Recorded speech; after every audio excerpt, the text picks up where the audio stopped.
안녕하세요, 묘한의사입니다. 유튜브나 인터넷을 찾아보면 세안법이 종류가 굉장히 많이 나옵니다. 근데 그 세안법을 다 따라하다 보면 정말 너무 많은 노력이 필요한 경우도 많고 저렇게까지 해야 되나라는 생각이 들기도 합니다. 세안법이라는 건 하지 말아야 될 걸 안 하는 게 가장 중요하고 자기 스타일대로 세안하는 것도 좋다라고 보시면 될 것 같아요. 그래서 오늘은 지루성 피부염과 아토피 피부염 등의 민감성 피부에 맞는 세안법을 한번 알려드리고 세안법의 원칙을 한번 알아보는 시간을 갖도록 할 거예요. 세안을 할 때 가장 중요한 게 뭐냐면 세 가지 원칙인데, 첫 번째는 각질층을 보호한다는 게 가장 중요합니다. 제가 누누이 얘기해 드렸지만 지루성 피부염, 아토피 피부염 같은 그런 민감성 피부는 각질층을 보호하는 게 굉장히 중요해요. 그 각질을 제거함으로써 피부 장벽이 무너져 버리거든요. 특히나 아토피 피부염의 경우에는 굉장히 중요할 것 같고, 그리고 지루성 피부염 중에서 습진형 타입 이런 경우들도 각질층을 보호하는 게 굉장히 중요합니다. 그래서 각질층을 벗겨내는 그런 미는 습관들, 아니면 도구를 이용한 세안 같은 걸 하게 되면 각질층이 훌러덩 벗겨지거든요. 그리고 두 번째는 유수분 밸런스를 유지하는 게 중요합니다. 과도한 세안제를 통해서 유분을 너무 많이 날려보내면 피지가 부족해짐으로써 피부 장벽 내에 있는 그전 천연보습인자나 세라마이드 등이 날아가 버리죠. 그래서 피지가 분비되지 않는 그런 탈지 현상이 생김으로써 피부가 쪼글쪼글해지는 그런 상태가 되겠죠. 그래서 적절한 유분을 유지하면서도 보습을 해주는 게 중요할 것 같아요. 그래서 세안제를 적절하게 선택하는 게 중요할 것 같고, 그리고 세 번째는 세안 자체의 목적에 충실하는 겁니다. 세안을 왜 합니까? 노폐물을 제거하려는 거죠. 노폐물을 왜 제거하나요?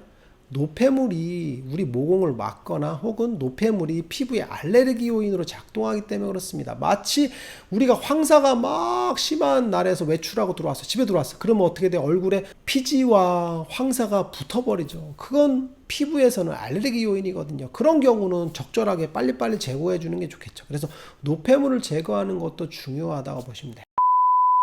세안 시의 주의사항은 첫 번째는 샤워할 때 세안하지 않는 게 중요합니다. 즉 샤워를 들어가기 전에 세안을 하고 나서 샤워를 들어가는 게 좋습니다.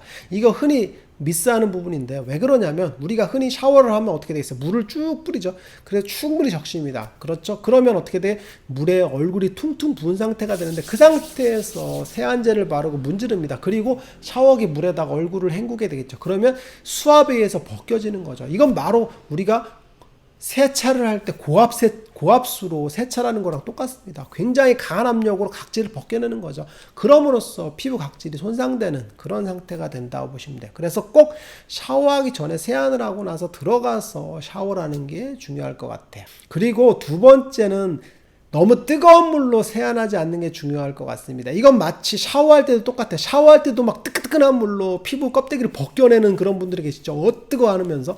그런 분들 같은 경우도 마찬가지인데, 이게 왜 그러냐면 너무 뜨거운 물로 샤워를 하거나 세안을 하게 되면 탈지 현상이라서 기름이 다 녹아버립니다. 우리 몸의 피지는 당연히 기름이기 때문에 뜨거우면 오일리한 게 부들부들해지잖아요. 그래서 다 용출됩니다. 그래서 너무 뜨거운 물을 쭉 하게 되면 기름이 쪽쪽 빠지게 되겠죠. 그러면 피부 표면 내에 장벽을 이루는 피지층이 다 날아가 버리기 때문에 좋지 않습니다. 그걸 탈지 현상이라고 하게 되는데, 너무 뜨겁지 않은 미지근한 물로 샤워하는 습관, 세안하는 습관도 좋습니다. 대략 한 25도에서 35도 사이인데, 사실 35도가 넘어가면 너무 뜨겁습니다. 그리고 온도계를 잴 수도 없잖아요. 그래서 그냥 미지근한 물에서 세안하는 게 가장 좋을 것 같고, 그리고 샤워할 때도 너무 뜨겁지 않은 물을 사용하는 게 좋습니다. 특히 아토피 피부염 같은 경우는 그죠? 너무 뜨거운 물로 샤워하게 되면 탈지 현상이 전신에서 일어납니다. 그래서 기름 가뜩이나 아토피 피부염 같은 경우는 피지 분비가 안 되는데 건조한데 샤워를 뜨겁게 하면 완전히 탈지 현상에서 기름이 남아나질 않게 되겠죠. 그래서 속건조가 더 심해지는 그런 부분이라고 보시면 돼요. 그리고 세 번째는 뽀드득한 느낌이 드는 세안을 방지하셔야 돼요. 뽀드득한 느낌이라는 건 뭐냐면 기름이 다 날아갔다는 얘기입니다. 뽀드득 기름 다 날아갔어요 라고 하는 거겠죠. 즉 과도한 세안제를 통해서 피부에 피지를 다 날렸기 때문에 피지 성분이 다 날아갔다 보시면 돼요. 그래서 뽀드득한 느낌이 들지 않는 세안제를 쓰는 게 좋겠죠. 그래서 보통 세안제 같은 경우 약산성 세안제를 많이 추천을 합니다. 그리고 거품형 타입, 폼 클렌징을 쓰는 게 좋죠. 이게 왜 그러냐면 그죠, 막대형 바 타입 비누 같은 경우는 거품이 쉽게 일어나지 않습니다. 보통 비누로 손에 문질러서 거품을 살짝 낸 다음 어떻게든 얼굴에다 문지르죠. 그래서 얼굴에서 거품을 내게 됩니다. 그러면 피부가 굉장히 자극을 많이 받겠죠. 그게 아니라 거품형 같은 경우는 거품을 손에서 쉽게 냅니다. 그 상태에서 거품을 바르게 되겠죠. 이렇게. 그 다음에 러빙만 살살살 해주고 헹궈내기 쉽죠. 그래서 바타입 비누 같은 경우는 이제 약산성이라 하더라도 피부 자체에 자극이 되게 많이 되는 경우가 많으니까 그냥 폼 클렌저를 쓰는 게 좋습니다. 뭐? 약산성.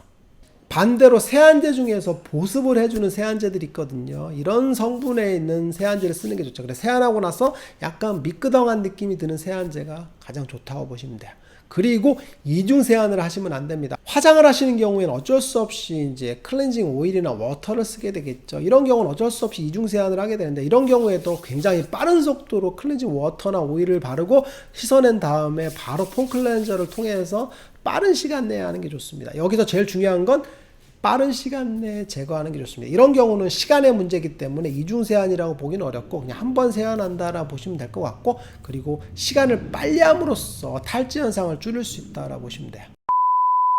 그러면 지루성 피부염에도 타입이 있잖아요. 그러면 세안을 어떻게 하는 게 좋냐라는 건데, 일목요연하게 다 지루성 피부염이라고 해서 세안 방법이 똑같은 건 아닙니다.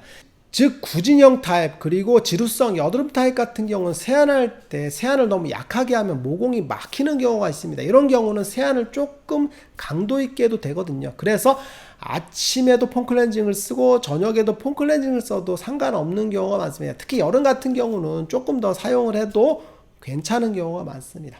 그리고 반대로 민감성 피부인 경우 중에서 이제 습진형 타입이라던가 홍조형 타입 같은 경우는 피부가 건성인 경우가 많거든요. 그래서 수부지인 경우도 많고, 이런 경우는 세안을 과도하게 하면 트러블이 더 생기는 경우가 많습니다. 이런 경우는 저녁에는 외출하고 돌아왔기 때문에 폼 클렌저를 써서 노폐물을 제거하는 게 좋고, 그리고 집에서 쉬다가 아침에 출근하는 경우는 기본적으로 물 세안만 하셔도 된다라고 보시면 돼요. 조금 미지근한 물 혹은 따뜻한 물로 세안을 통해서 기본적으로 약간의 오일만 제거해주는 그런 세안들이 필요할 것 같습니다.